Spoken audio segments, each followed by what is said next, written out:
You're probably aware that most Americans are in favor of immigration reform. The problem is how this president talks about immigrants. That's what causes the division. Donald J. Trump is calling for a total and complete shutdown of Muslims entering the United States. Remember this? The Muslim ban, from the man who has demonized Islam, who told you that Islam hates us. It's this ugly us versus them that literally spared no one, not even children. And when you prosecute the parents for coming in illegally, which should happen, you have to take the children away. Now we know you don't have to do it that way unless you want to be harsh. A lot of people wonder how a guy from New York, a place that is all about diversity, the son of an immigrant mother, a man who even pretended his own father was an immigrant from Germany, even though he isn't, how does Mr. Trump now arrive at this kind of ugliness? It's a good question. Safe bet that political opportunism is in there, but there's another ingredient, poison from this guy, Stephen Miller. He is the architect of the animus. At stake is the question of whether or not the United States remains a sovereign country. Now, I ask him on all the time to test his arguments. He never takes the opportunity.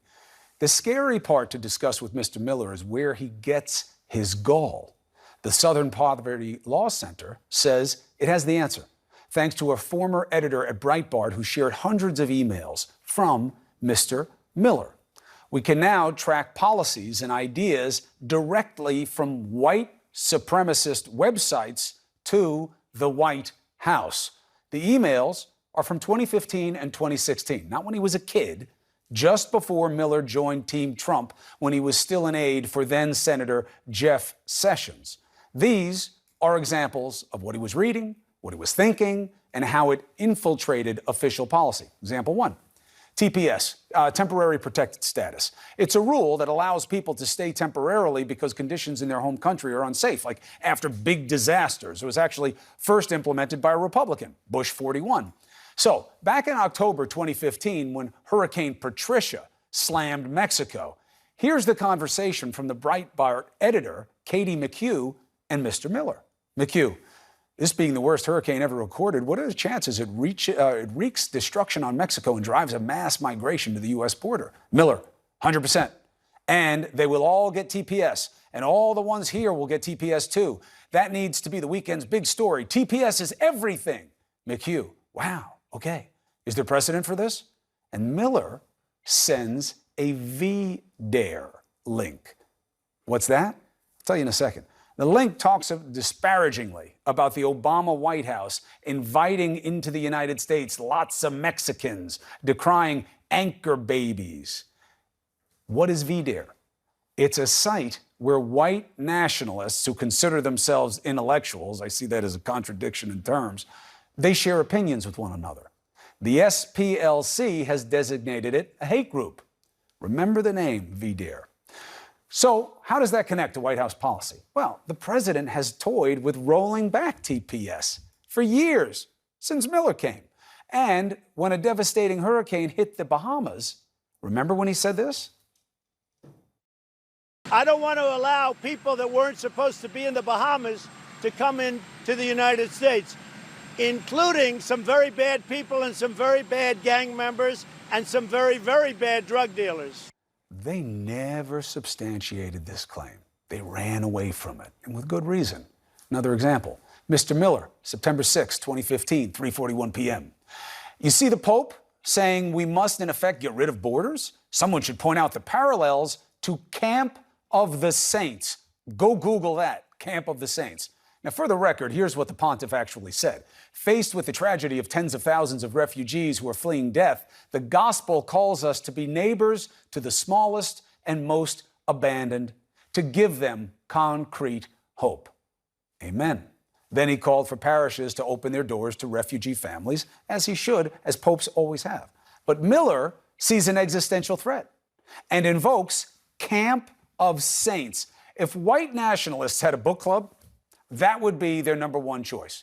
The book Nameless, depraved refugees invade France. The fear, very real, of that in the Trump White House. Just weeks ago, the president nearly halved our refugee program. The United States will not be a migrant camp, and it will not be a refugee holding facility. Won't be. You look at what's happening in Europe, you look at what's happening in other places. We can't allow that to happen to the United States, not on my watch. That's how we were formed. That's how people like his mom came here, like my grandparents, like probably your family. There's more. Miller's obsession with minority crime rates, the rebirth of seeing nationalism as a good label. The name has a toxic legacy all over the world, and the people who use it here are white nationalists. Still, the White House is defending Mr. Miller. I know Stephen. He loves this country and hates bigotry in all forms, says a deputy press secretary. He's not the only one with kind words for Mr. Miller. Here's America's most famous neo-Nazi, Richard Spencer, earlier this year. Stephen Miller and I were friends at Duke. I generally like Stephen. We worked on an immigration debate, which we brought Peter Brimlow to campus. Why is he laughing? Brimlow is the founder of VDARE, same group I told you about at the beginning of the argument, the one pumping out anti-immigrant hate, the group that Miller was sending out links to. As for a relationship with Richard Spencer, Mr. Miller says, no way. I have absolutely no relationship with Mr. Spencer. I completely repudiate his views, and his claims are 100% false. Emails, interviews with other people involved in that immigration debate at Duke, they say otherwise. Let's put it to the side. The point is, Miller's political ideas that the president often parrots are too often un-American and ugly.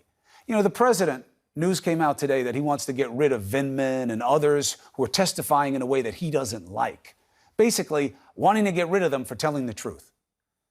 Why would he keep someone like Miller, who's peddling divisive rhetoric about minorities and immigrants, who's telling lies about people in this country? You know what they say, you are the company you keep. Mr. Trump's oldest advisor just became one of the half-dozen Trumpers caught lying to feds. And a Maine policy advisor was known to traffic in divisive nationalism. Is this a promise kept to bring us only the best? That's my argument.